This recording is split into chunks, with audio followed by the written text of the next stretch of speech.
चलिए सभी को जोहार। ये जो मेंस की परीक्षा आपकी होने वाली है 2 अगस्त से।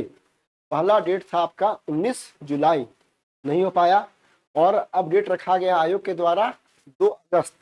उसकी भी संभावना थोड़ी कम ही है, हमको ऐसा लगता है, क्योंकि सीडीपी में इतना लोचा शुरू से हो रहा है ना।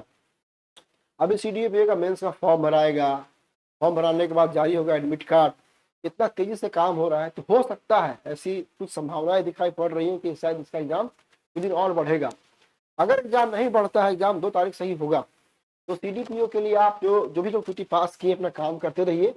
मैंने आपसे प्रॉमिस किया था कि हम आपको पेपर 1 का जो करंट अफेयर्स का टॉपिक भी और इसका कंटेंट भी, मतलब दोनों क्वेश्चन भी और इसका आंसर भी हम आपको सपोर्ट करेंगे। तो इसका ये पहला वीडियो है आज फर्स्ट, इसको पार्ट 1 मान लिया जाए। अगर इसको देखा जाए तो इसको पार्ट 1 मान लिया जाए, तो मान लिया जाए पार्ट 1 भाग 1, क्योंकि इसका पार्ट 2 फिर से आएगा, दूसरा वीडियो आएगा कल या परसों तक आ जाएगा। आज आपके पास 25 टॉपिक है और इस 25 टॉपिक को आप अच्छे से देख लीजिए, कर लीजिए। आशा है कि इसमें 1 2 3 टॉपिक आपको जरूर पूछा जाएगा जो आगामी परीक्षा होने वाली है सीडीपीओ का। और सीडीपीओ हम लोग लगातार काम कर रहे हैं दिन रात। आपका ऑप्शनल का क्लास चल ही रहा है, जीएस चल ही रहा है, स्टैट्स चल रहा है, हम लोग काम कर रहे हैं, प्रयास करेंगे कि बेस्ट काम करके दें। फिर भी इतना कम टाइम है, आपको पता ही है, इतना कम टाइम में जितना हो पाएगा उतना बेस्ट करने का प्रयास करेंगे। अब पहला जो टॉप है, अभी पहला टॉपिक है वो क्या है, एनडीए गवर्नेंस के बारे में। एनडीए गवर्नमेंट 3.0, ये जो एनडीए की सरकार बनी है 3.0, इसको पूछ सकता है सरकार कैसी बनी, या सरकार बनी तो सरकार पूरा प्रक्रिया जो होगा घुमा के, इसका डायमेंशन कुछ भी होगा। सरकार बनी तो सरकार के क्या क्या अभी एजेंडा है, सरकार क्या करना चाह रही है, सरकार की नीति क्या है। हो सकता है कि ये पूछ दे, राय पूछ दे आपसे कि आप कितना सरकार से उम्मीद लगा रहे हैं कि अच्छा काम करेगी। तो एनडीए सरकार के बारे में कुछ भी डायमेंशन करके पूछ सकता है। सेकंड टॉपिक है आपका चुनाव, अभी हाल ही में हुआ है लोकसभा इलेक्शन। हमेशा जब भी, एक बात ध्यान दीजिएगा, देश में जब भी चुनाव होता है तो उसी साल के जितना एग्जाम होते हैं, चाहे आईएएस का हो या पीसीएस का हो, कहीं ना कहीं पूछते रहता है। तो 18वीं लोकसभा इलेक्शन के बारे में आपसे ये पूछ सकता है। यूसीसी आपको चर्चा में है, देखिए यूसीसी चर्चा में हमेशा रहता है। तो हमको लगता है कि यूनिफॉर्म सिविल कोड, समान नागरिक संहिता है, इसको हमेशा देख के जाना चाहिए। यूनिफॉर्म सिविल कोड है, इसको आपको हमेशा देख के जाना चाहिए। एक अभी नया मुद्दा देश में गरमाया हुआ है और वह मुद्दा है एक देश एक चुनाव, 1 नेशन 1 इलेक्शन। 1 नेशन 1 इलेक्शन का जो मुद्दा है कि जो जब देश है तो सारे चुनाव एक ही बार हो जाए। केंद्र का चुनाव अलग, राज्यों का चुनाव अलग, विधानसभा का अलग, विधान परिषद का अलग, लोकसभा का अलग, राज्यसभा का अलग। भले कुछ चुनाव में, राज्यसभा में कुछ ज्यादा वर्क नहीं करना पड़ता, अलग से हो जाता है चुनाव, लेकिन इन चुनाव को ऐसा किया जाए कि एक ही बार चुनाव हो जाए, चुनाव हो, सारा चुनाव हो जाए। तो 1 नेशन 1 इलेक्शन, या कम से कम मिनिमम जो लोकसभा और जो विधानसभा का चुनाव वो एक साथ हो, तो उससे होने वाले जो देश पे भार पड़ेगा और जो खर्च होगा उसमें कुछ तो कमी आएगी। तो ये एक मुद्दा है, एक बड़ा मुद्दा है, इसको हमको लगता है कि आपको देखना चाहिए। रसिया यूक्रेन का संकट बना हुआ है, क्योंकि अभी भी आप देखिएगा रसिया यूक्रेन क्राइसिस जो है, रूस यूक्रेन संकट बना हुआ है। क्यों बना हुआ है? क्योंकि अभी भी रसिया का हमला यूक्रेन पे हो ही रहा है। तो ये टॉपिक बना हुआ है 2 सालों से, इस बार आपके लिए एग्जाम के लिए इंपॉर्टेंट होगा। अभी जितना एग्जाम हो रहा है देश में, सभी मेंस के पहले इस टॉपिक को, रूस यूक्रेन संकट को सब लोग देख के जा रहे हैं। आशा है कि आप एक कलम कॉपी निकाल लेंगे और सब टॉपिक को लिख लीजिएगा एक बार। तो 1 2 3 4 हम लोग यहाँ 5 तक बात कर चुके हैं। ये टॉपिक सब आप लोग आराम से लिख लीजिएगा। अगर नहीं लिख पाते हैं तो कम से कम इसका स्क्रीनशॉट आप ले लीजिएगा। नेक्स्ट टॉपिक आपका है औद्योगिक क्रांति 4.0, इंडस्ट्रियल रिवोल्यूशन 3.0। अभी 4.0। अभी तक देश में जो औद्योगिक क्रांति हुई वो एक अलग फेज था। अभी हाल के दिनों में, इधर 2 3 4 सालों में जो इंडस्ट्री में रिवोल्यूशन हुआ है, आपको दिखाई पड़ रहा होगा, तो उसके बारे में हो सकता है कि एक लॉन्ग क्वेश्चन बन सकता है। ऐसे ये यूपीएससी का है, शायद जेपीएससी सीडीपीओ में झारखंड में सवाल नहीं जाए, लेकिन आजकल वही बात हो गई, जो टॉपिक आप नहीं करेंगे वही टॉपिक एग्जाम में आएगा। नेक्स्ट आपका है डेमोग्राफी डिविडेंड। देखिए जनसांख्यिकी लाभांश जो टॉपिक है, टॉपिक करंट अफेयर का नहीं है, लेकिन इस टॉपिक को चुना इसलिए गया है कि जो सीडीपीओ की परीक्षा हो रही है झारखंड में, वो पूरा का पूरा फोटो कॉपी है, जेरोक्स कॉपी किसका है? बिहार का। और बीपीएससी में बीच बीच में लगातार ये टॉपिक पे हमेशा सवाल आता रहा है। जनसांख्यिकीय लाभांश, है ना, डेमोग्राफी डिविडेंड, और ये सवाल पे जोड़ जोड़ के आता रहा है कि ये क्या है, इसके फायदे क्या है, इसका घाटा क्या है, ठीक है, और इस पे आपका मत क्या है, केंद्र के लिए और राज्य के लिए फायदा अगर हो सकता है सरकारों को, इसका क्या फायदा है, तो इसको जोड़ के हमेशा आता है। नेक्स्ट आपका है प्रत्यक्ष लाभ हस्तांतरण, डायरेक्ट बेनिफिट ट्रांसफर। इससे क्रांति आ गई है। आप समझ लीजिए, आप एग्जाम्पल दे रहे हैं, पहले विधवा आवास, विधवा लाभ मिलता था, पैसा 400 रुपया था, विधवाओं को पैसा मिलता था ब्लॉक के माध्यम से। ब्लॉक में पैसा का क्या, दलाल खा गया, बीडीओ खा गया, सब खा गया, अधिकारी खा गया, तो विधवा है मिला उसको 200 रुपया। अब क्या हो रहा है, सीधे पैसा ट्रांसफर हो रहा है विधवा के अकाउंट में, 1000 रुपया या 2000 रुपया। एक क्रांति आ गई है, ठीक है। आपका कोई कुछ सब्सिडी है, कुछ आपका लाभ है, कुछ एग्रीकल्चर का कोई भी लाभ है सरकार के द्वारा, सीधे आपके खाते में पैसा आ रहा है। ये क्रांति हो गई है। ये जो डीबीटी है ना, ये डीबीटी भी हमेशा करंट के लिए महत्वपूर्ण है, इसको आप देख सकते हैं। नेक्स्ट आपका है इशू ऑफ करप्शन। करप्शन का मुद्दा, देखिए भ्रष्टाचार का मुद्दा हमेशा रहेगा। देखिए चार टॉपिक कॉमन हमेशा रहता है, भ्रष्टाचार, गरीबी, बेरोजगारी और महिला। ये 4 टॉपिक आप हमेशा तैयार रखिए, भ्रष्टाचार, गरीबी, बेरोजगारी और महिला। अगर एक टॉपिक और जोड़ देंगे आतंकवाद, तो ये 5 टॉपिक आपस में क्या है, 5 सिस्टर्स है, ये आपस में 5 बहनें हैं।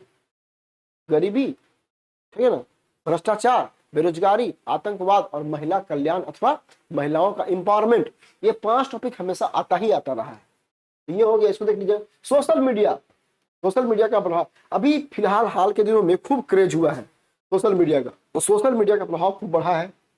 गरीबी और बेरोजगारी, आप इसको, ये टॉपिक है, पारंपरिक टॉपिक है, लेकिन इसको हमेशा दीजिए, करंट के लिए हमेशा पूछता है गरीबी दूर हुआ कि नहीं, गरीबी किसे कहते हैं, गरीबी के मापक क्या है, गरीबी का सूचकांक क्या है, गरीब किसे कहते हैं, कैलोरी का परिभाषा, बहुत सारे जो आयोग बने हैं या कमेटी, उसका रिकमेंडेशन, गरीबी कैसे दूर किया जाए, गरीबी के कारण क्या है, गरीबी के दूर करने के लिए केंद्र सरकार के द्वारा चलाए जा रही स्कीम के बारे में बताएं, गरीबी दूर करने के लिए झारखंड की सरकार क्या कर रही है।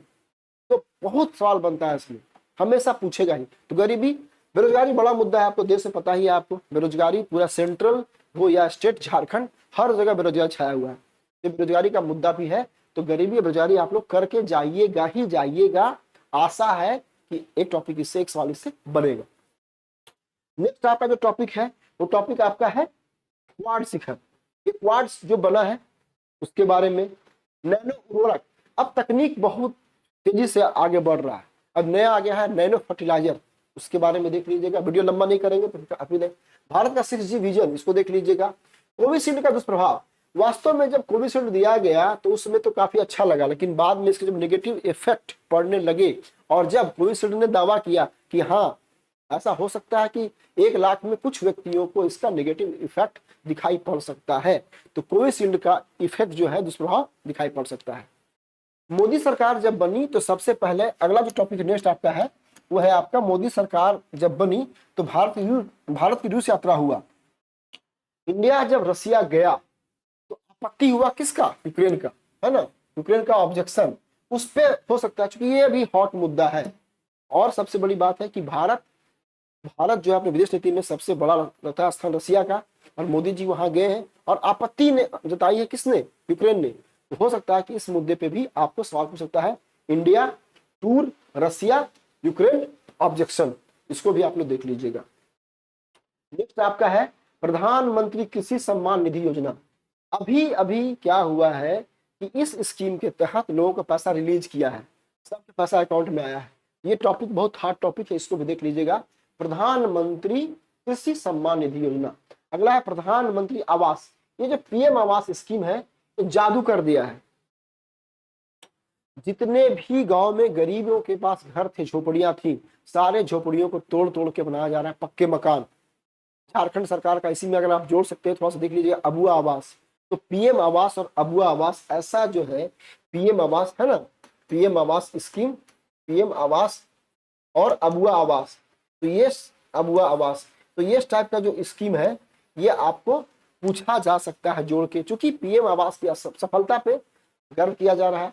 अबुआ आवास भी झारखंड में लाया गया है, उसमें ऐसा कंसेप्ट है कि जो लोग वंचित रह गए हैं पीएम आवास से उनको आवास दिया जाए, और साथ ही साथ जो पैसा है उसको बढ़ा दिया जाए, 2.5 लाख 2 लाख 80,000 के आसपास अबुआ। तो अबुआ पीएम आवास में आप लोग देख लीजिएगा। वेलफेयर स्कीम से सवाल सीडीपीओ में पक्का आता है, आएगा ही आएगा, आप जान लीजिए ये सब काम आपको आएगा ही आएगा, ठीक है। चाहे करंट में काम आ जाए, और करंट में काम नहीं आएगा तो आपका अगला क्या है, अगला आपका एलएसडब्ल्यू, वहां भी काम आएगा, ठीक है। तो इसको देख लीजिएगा आप लोग। उसके बाद है मॉब लिंचिंग। मॉब लिंचिंग के बारे में चर्चा फिर से चलते रहती है, ये टॉपिक बना हुआ है मॉब लिंचिंग इन झारखंड। झारखंड में यहाँ पे एक एक्ट भी बना है, तो मॉब लिंचिंग के लिए बना है कानून भी, और मॉब लिंचिंग हमेशा चर्चा का विषय रहता है। तो हो सकता है कि इसको झारखंड जोड़े या ना जोड़े, लेकिन मॉब लिंचिंग को एक लॉन्ग क्वेश्चन के रूप में दे सकता है, ऐसी संभावना है। तो इसको देख लीजिएगा, इसका लॉ देख लीजिएगा। गुरुजी क्रेडिट कार्ड योजना, इसको देख लीजिएगा, ये बहुत अभी महत्वपूर्ण है झारखंड में। सरना धर्म कोड पे की बहुत बातचीत हो रही है, जो सरना धर्म कोड है ना, सरना धर्म कोड पे बहुत बात हो रही है, और सरना धर्म कोड को भी देख लीजिएगा, इस पे भी हो सकता है कि सवाल आपका बन जाए। सरना धर्म जो कोड है उस पे भी चर्चा चल रही है। उसके बाद है आपका रिलीवेंस ऑफ 1932 का खतियान। अब सुनिए, 1932 का जो खतियान है वो कितना प्रासंगिक है, इसके बारे में सबसे पहले कि ये क्या संभव है, संविधान के दृष्टिकोण से क्या संभव है। तो और इसमें जो पॉलिटिक्स हो रहा है, जो पॉलिटिकल पार्टियां या इसके नाम पे जो लोग कुछ काम कर रहे हैं, तो उनके बारे में 1932 का खतियान का रिलीवेंस क्या है, और है तो इसका आधार क्या है, और इसमें आपकी सहमति क्या है। आजकल एक नया ट्रेंड बन गया है आपकी सहमति, आप क्या सोचते हैं, आप क्या मानते हैं, आपकी क्या राय है। तो इसमें एक सवाल आपका बन सकता है, शायद देख लीजिएगा, ठीक है। रिलीवेंस ऑफ 1932 का खतियान। नेक्स्ट आपका है भाषा संबंधी विवाद। झारखंड में हमेशा भाषा संबंधी लैंग्वेज स्ट्रगल रहा है, ठीक है ना। तो भाषा संबंधी विवाद हमेशा रहा है झारखंड में। आप ये कहिए कि झारखंड का जो बंटवारा है इसी बुनियाद पे हुआ है, तो इसमें सवाल पूछा जा सकता है, इसको आप देख लीजिएगा। यूपीआई का बढ़ता क्रेज, जो यूपीआई ट्रांजैक्शन है इसमें रिकॉर्ड पे रिकॉर्ड बन रहे हैं भारत में प्रतिदिन। जो यूपीआई का ट्रांजैक्शन है, चूंकि भारत में बड़ी आबादी रहती है, इतना बड़ा पॉपुलेशन है, और जब से हुआ है डिजिटल क्रांति हुई है, तो यूपीआई का जो ट्रांजैक्शन है बढ़ा है। ऐसा माना जाता है कि यूपीआई का क्रेज बढ़ा है। अब यूपीआई का क्रेज जब बढ़ा है तो इसके बारे में यूपीआई का क्रेज, यूपीआई क्या है ना, इसका बढ़ेगा क्रेज तो फायदा है घाटा है, बहुत सारा पॉइंट है, इसको देख लीजिएगा, आप कर लीजिएगा। अगला आप इससे पहला जो लास्ट टॉपिक है, ये नया बना है कानून, इतना लंबा चौड़ा कानून है, ये चीटिंग एक्ट है। वास्तव में झारखंड में ये चीटिंग एक्ट है, इसका नाम है the Jharkhand competitive examination measures for prevention and redressal of unfair means in recruitment bill 2023। जो भर्ती परीक्षा होती है नौकरियों के लिए झारखंड में, तो उसमें जो चीटिंग होता है या उसमें जो परीक्षा में लीक होता है, एक कड़ा बनाया गया कानून 2023 में बिल बना है। और इस कानून के बारे में, इस कानून के सपोर्ट में आपके तर्क, इसका दुरुपयोग, इसका हानि, जो भी आप समझ लीजिए, ये कानून आपको मिला के पूछ सकता है। तो झारखंड में जो कंपटीशन का जो चीटिंग एक्ट बना है उसको आप लोग देख लीजिएगा, ठीक है। ये 25 टॉपिक था, 25 टॉपिक हम लोग कर दिए पार्ट 1 में। अगला जो 25 टॉपिक है वो हम लोग करेंगे कल के वीडियो में, तो 50 टॉपिक दे देंगे। इतना में 50 टॉपिक करके जाइएगा, और अगर बैठिएगा 4 से 5 घंटा, मुश्किल से अगर लगेगा 5 घंटा का टाइम लगेगा आपको, है ना, 5 घंटा का टाइम लगेगा, और ये 40 से 50 टॉपिक आपका आराम से खत्म हो जाएगा। तो थोड़ा सा इसको देख लीजिएगा। और बाकी सीडीपीओ के लिए हम लोग काम धुआंधार कर रहे हैं तेजी से। अगर कोई जुड़ना चाहते हैं, है ना, 9871 230 795 795 पे आप थोड़ा सा कॉल कर सकते हैं, ठीक है। यहाँ पे क्लास चल रही है एलएसडब्ल्यू की भी और जीएस की भी क्लास चल रही है, तो आप चाहें तो आप जुड़ सकते हैं। और अगर टाइम बढ़ा आपका तो बल्ले बल्ले हो जाएगा, और टाइम नहीं बढ़ा तब भी एग्जाम दीजिए, तब भी बल्ले बल्ले है। जो तैयारी आपकी है तैयारी है, बिना पढ़े पीटी आप दिए पास ही कर गए, तो डेट बढ़ेगा तो बल्ले बल्ले है, डेट बढ़े तभी बल्ले बल्ले है, तैयारी किसी का हो नहीं पाएगा। अगर डेट नहीं बढ़ेगा तैयारी किसी की नहीं। कम से कम सरकार को भी पता नहीं 60 दिन मिलना चाहिए मेंस परीक्षा के लिए, मुख्य परीक्षा के लिए, मेंस एग्जामिनेशन के लिए किसी पीटी के बाद 60 दिन मिलना चाहिए, तो मिल नहीं रहा है, एग्जाम दे रहा है 10-15 दिन में। तो आप देख लीजिए, अगर एग्जाम हो गया तभी बल्ले बल्ले, तैयारी किसी का नहीं, जो आप लिख के आइएगा आमिमली उसी पे परीक्षा, उसी बनेगा मेरिट। ठीक है, ये 25 टॉपिक था पार्ट 1 में, पार्ट 2 में बनेगा 25 टॉपिक और काम खत्म। आज के लिए इतना ही। बाकी जुड़ना चाहते हैं आप तो एप्लीकेशन है जवाहर रेडियो कैंपस, उसको आप कर लीजिएगा डाउनलोड। और ये हमारा नंबर है 9871 230 795। इस नंबर पे भी आप संपर्क कर सकते हैं। आज के लिए इतना ही, सभी को शुभ रात्रि।